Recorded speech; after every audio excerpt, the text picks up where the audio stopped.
I've survived so much things in my life, so many battles, so many wars, so much bull crap, and my soul bears the scars.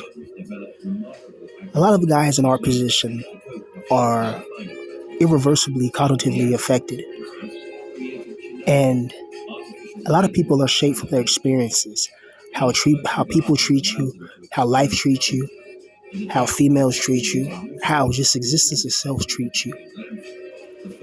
And as you get older, you start to realize that this world is more merciless and nobody's really coming to save you. And you can be somebody that minds their business and doesn't bother anybody. Then you have random people who they attack you, they get you doxxed, they get you kicked out the house, and then they try to paint you as the bad guy, knowing damn well if they were somebody would have doxed them, got them kicked out their house, and got them homeless pretty much, that they'll be furious, you know. But these people are not even worth a mention anymore. Now, it's funny.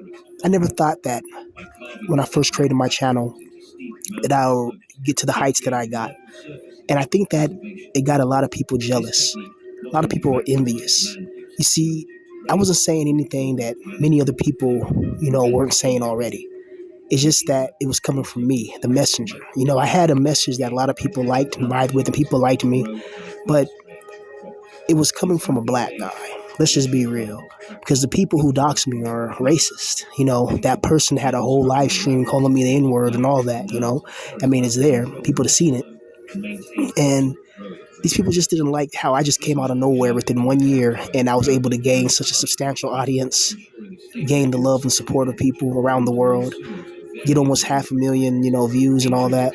And these people were doing this years before I was, and they still didn't pass 1,000 subs. And they see me just rise up and they get jealous, they get envious, and they develop some type of, like, they admire you, but they're envious of you at the same time. It's weird. And these people start to stalk you online and just be weird. And then they get you doxxed and kicked out your house, which is crazy. And I'm just a person that minds my business. You see, Savvy Guy just made a video about men gossiping. You got a lot of men that gossip about other men, talk about people. It's like you got grown adults that are talking about people. They're going out of their way to find people's videos just to talk about them.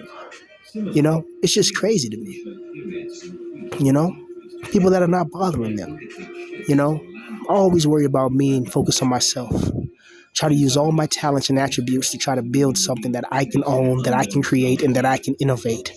Because in this world, you're only going to be free once you get to do what you love for a living. Once you get to escape this economic, psychological prison.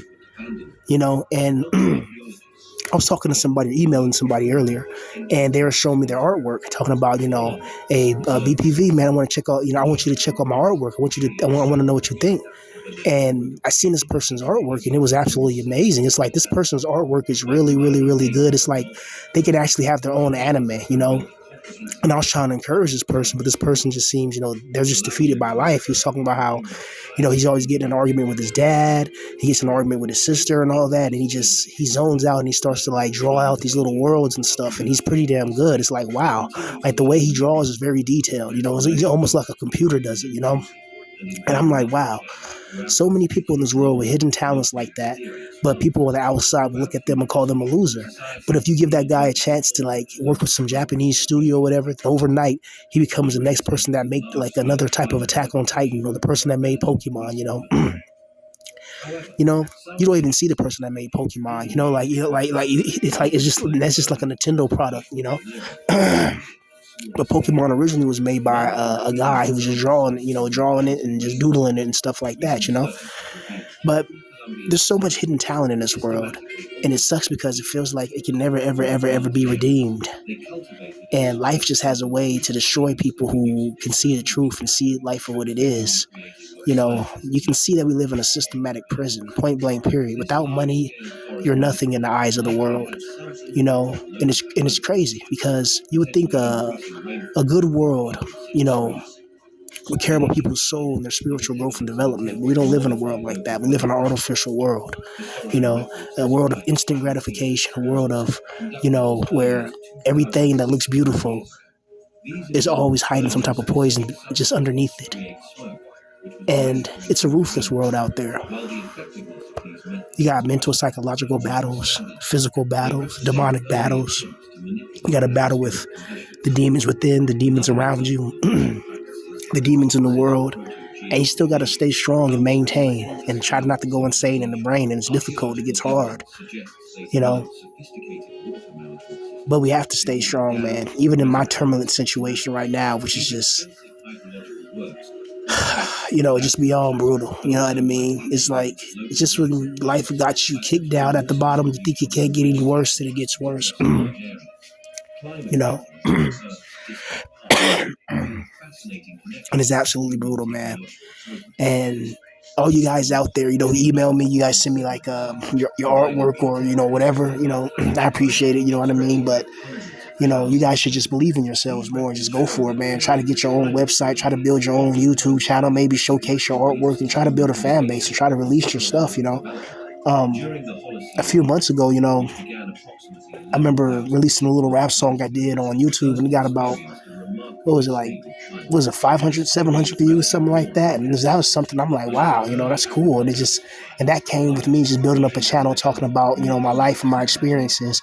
People got interested in my music. People wanted to buy, melodies. They wanted to buy little beats. They wanted to buy verses. They wanted to have me on their verses. And people would give me a little $20 there, a little $50 there, a little $100 there, just to like help them with their songs and stuff like that, or use my voice on their songs, or help me, or have me help them write, certain hooks, and it felt good.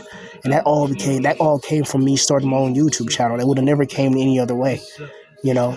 So I suggest you if you have a talent, man, go for it. And you're not a loser. Don't let nobody call you a loser or a failure. Due to society standards. If you got a talent, just focus on your talent. Do what you have to do, get you a 9 to 5, do what you got to do to keep your head above the water, but make sure you always focus on your talent. You always focus on what can set you free. Always keep your eye on the ball, as they say.